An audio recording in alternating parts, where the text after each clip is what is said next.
नमस्ते प्यारे बच्चों, आज हम एडगेट अभ्यास पुस्तिका कक्षा 8 अंग्रेजी को पढ़ेंगे और देखेंगे। तो चलिए आइए देखते हैं। आज हम लेसन 5 पढ़ेंगे। आज हम lesson 5 the Mysore and his gold पढ़ेंगे। आगे के चैप्टर आप पहले पिछली वीडियो के माध्यम से पढ़ चुके हैं। अगर आपने अभी तक नहीं देखे हैं तो जाकर देख लीजिए और इन्हें सॉल्व कर लीजिए। तो आज हम चैप्टर पढ़ेंगे 5 जिसका नाम है the Mysore and his gold. एक माइसर मतलब होता है कंजूस आदमी और उसका सोना। तो ये आपके लिए कुछ महत्वपूर्ण स्टेटमेंट दे रखे होते हैं, इन्हें आप ज़रूर पढ़िए फिर ही आगे बढ़िए। ठीक है, तो ये हमारे लिए दिया है पहला क्वेश्चन, मल्टीपल चॉइस क्वेश्चन, मतलब सही विकल्प चुनकर लिखने हैं। तो इसमें पहला क्वेश्चन है What did the miser keep in the hole? जो माइसर था, जो कंजूस आदमी था, उसने अपने होल मतलब एक गड्ढे में क्या रखा था? तो उसने ट्रेजर रखा था। ट्रेजर मतलब खजाना रखा था उसने छुपा के। सेकंड क्वेश्चन है हमारे लिए दिया है Who come up running when the miser made a terrible clatter? मतलब दौड़ते ही कौन आया था जब जो वो कंजूस था उसने एक बहुत बड़ी परेशानी खड़ी कर दी थी। तो कौन आया था? नेबर्स आए थे। नेबर्स मतलब उसके पड़ोसी आए थे। थर्ड क्वेश्चन है according to you what should be done with the thief? एक चोर के साथ क्या करना चाहिए आपके अनुसार? तो give him to the police, हमें उसे पुलिस के हवाले कर देना चाहिए। अब हमारे लिए फोर्थ क्वेश्चन दिया है pick out the correct meaning of bold. Bold का सही मतलब चुनिए। तो बोल्ड का सही मतलब क्या होता है? ब्रेव। ब्रेव मतलब एक साहसी इंसान को हम क्या बोलते हैं? ब्रेव। क्वेश्चन नंबर 5 है ही मेड डैश क्लैटर, मतलब उसने कैसी परेशानी खड़ी कर दी थी? तो he made a terrible clatter. Terrible मतलब एक बहुत ही बड़ी परेशानी खड़ी कर दी थी, बोलते ना उसने बहुत बड़ी भसड़ मचा दी। तो ये वही है। ठीक है, आगे देखते हैं। आगे हमारे लिए दिए हैं फिल इन द ब्लैंक्स, मतलब रिक्त स्थान की पूर्ति करना है। रिक्त स्थान। क्वेश्चन नंबर 6 है the dash come back to every same night, मतलब उसी रात कौन आ गया था? तो उसी रात रॉबर आ गया था। रॉबर मतलब होता है चोर आ गया था। क्वेश्चन नंबर 7 है the old man found dash was gone. Old man ने देखा, उस बूढ़े आदमी ने देखा कि उसका क्या चला गया है? तो उसका सोना उसका ट्रेजर चला गया। ट्रेजर मतलब उसका खजाना जो था वो जा चुका था।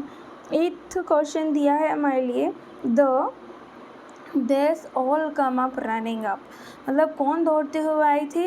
तो उसके नेबर्स दौड़ते हुए आए थे। 9th क्वेश्चन में हमें लिखना है rhyming word of clatter.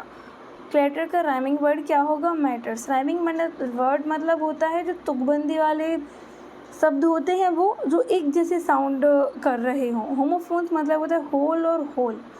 Homophone और होल का क्या होगा? होल। मतलब होमोफोन मतलब होता है वो शब्द जो जब हम बोलें ना तो बोलने में तो एक से हों पर उनके मतलब अलग अलग हों। जैसे इस होल का मतलब होता है गड्ढा और इस होल का मतलब होता है सारा। ठीक है, जैसे एक आपने देखा होगा सी और एक होता है सी। इस सी का मतलब होता है देखना और इस सी का मतलब होता है समुद्र। उन्हें बोलते हैं होमोफोन, जो एक जैसे बोलने में होते हैं पर उनके मतलब अलग अलग होते हैं। आगे देखिए, आगे हमारे लिए दिए very short answer. Question number 11 है how did the miser come to see his treasure. जो माइसर था, जो कंजूस आदमी था, वो कब कब अपना खजाना देखने आता था? तो miser come to see his treasure every day, वो अपना खजाना रोज़ देखने आता था। क्वेश्चन नंबर 12 है who took away the Mysore gold. जो माइसर था उसका गोल्ड किसने चुरा लिया था? तो Robert took away the miser's gold, मतलब जो चोर था वो उस कंजूस का सोना लेके चला गया था, चोरी करके ले गया था। क्वेश्चन नंबर 13 है राइमिंग वर्ड ऑफ गोल्ड लिखना है। तो राइमिंग वर्ड ऑफ गोल्ड क्या हो जाएगा? बोल्ड। क्वेश्चन नंबर 14 है what do we call a person who love to have a lot of money but hate to spend it. मतलब उस व्यक्ति को हम क्या कहेंगे जो उसे पैसा तो बहुत पसंद है, उसे बनाना भी पसंद है पर उसे खर्च करना नहीं पसंद। ऐसे व्यक्ति को हम क्या बोलते हैं? माइसर बोलते हैं। मतलब ऐसे व्यक्ति को हम कंजूस बोलते हैं ना, 1 रुपया नहीं खर्च किया जा रहा है इससे, कंजूस कहीं का। तो ये वही है।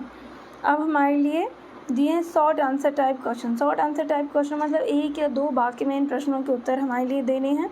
तो क्वेश्चन नंबर 15 है what was the reply off Mysore friend. जो उस कंजूस आदमी का दोस्त था उसने क्या कहा? उसने कहा his friend reply you can come every day and look at the hole instead, मतलब तुम रोज़ आ सकते हो और गड्ढे में रोज़ देख सकते हो।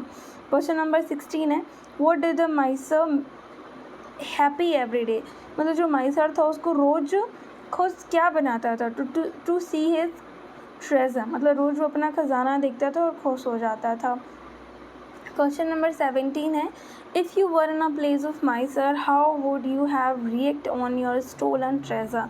अगर आप उस माइसर की जगह पर होते तो आप कैसे रिएक्ट करते जब आपका खजाना लूट जाता। तो I will inform to police and tell them to investigate, मतलब मैं पुलिस को इत्तला देता और उनसे कहता कि भैया अच्छे से इन्वेस्टिगेशन करिए मेरे खजाने का। क्वेश्चन नंबर 18 है, write the rhyming word of given word.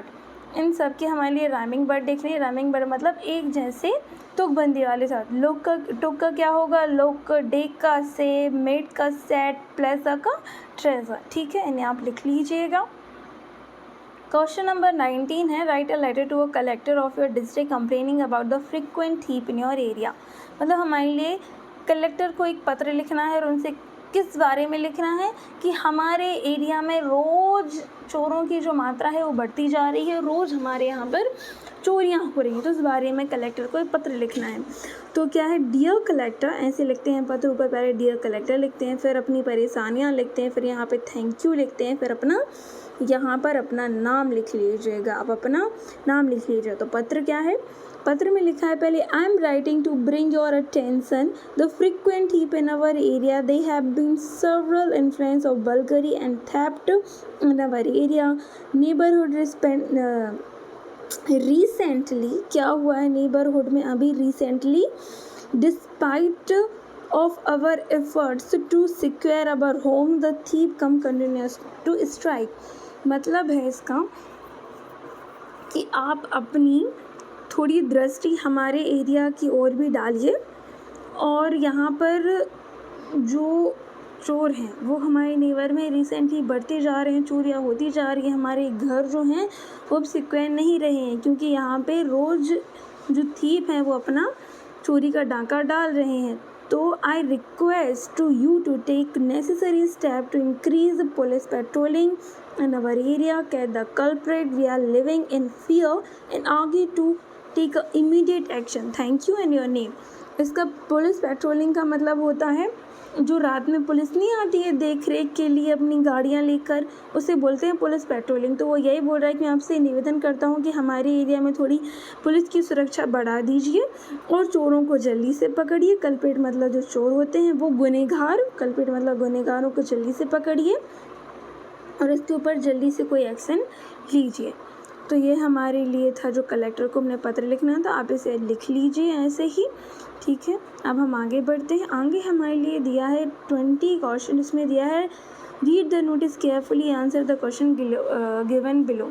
मतलब इस नोटिस को मैं ध्यानपूर्वक पढ़ना है और नीचे दिए गए प्रश्नों के उत्तर लिखने हैं। तो नोटिस है लॉस्ट पर्स के बारे में, जो 3 दिसंबर 2024 को नोटिस लगाया गया कि किसी का पर्स गुम गया है। आई hereby notified that a black color purse had been found in the school campus. It contains some cash, ID in it. The owner of the purse is requested to collect it from the staff room, providing the identity Rohit Roy, school captain। मतलब कि एक कोई black colour का purse है जो school campus में घूम गया है, उसमें कुछ पैसे हैं, उसमें कुछ आईडी हैं। जो भी इस पर्स का ओनर हो उससे निवेदन है कि वो स्टाफ रूम में आए और इस पर्स को कलेक्ट कर ले। पर्स का ओनर कौन है, रोहित रॉय है जो स्कूल का कैप्टन है। अब आगे देखिए क्वेश्चन। तो पहला क्वेश्चन दिया है what is the notice about. जो नोटिस था वो किस चीज़ के बारे में था, the notice about of lost purse, purse गुम जाने के बारे में वो नोटिस था। What does the purse contain? Purse में क्या था, purse contain some cash and IDs in it। मतलब पर्स में कुछ पैसे थे और कुछ महत्वपूर्ण दस्तावेज थे। क्वेश्चन नंबर 3 है Where can the owner collect the purse from। जो ओनर है वो पर्स कहाँ से ले, तो collect the purse from staff room। तो ओनर अपना पर्स स्टाफ रूम से ले। Right the antonym of lost. Antonym मतलब होता है उसका विपरीत शब्द लिखना है। तो लॉस्ट का विपरीत क्या होगा, फाउंड। लॉस्ट मतलब होता है खोना, लॉस्ट मतलब क्या होता है, खोना। और फाउंड मतलब होता है मिलना। तो इसका उल्टा हो गया ना, विपरीत हो गया। क्वेश्चन नंबर 5 है give one word for this sentence. A person who owns something, मतलब एक व्यक्ति जो किसी चीज़ का जो कोई चीज़ अपने पास हो, उसका मालिक हो, तो उसे क्या बोलते हैं? मालिक, ओनर। ओनर मतलब होता है मालिक, जिसके पास तो कोई चीज़ हो, ओन समथिंग, और जो ओन समथिंग वो क्या होगा? ओनर होगा, उसका मालिक होगा। तो आज के लिए बस इतना ही।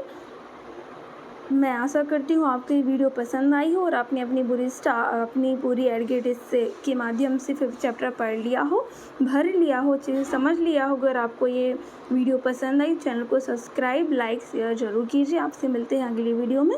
धन्यवाद।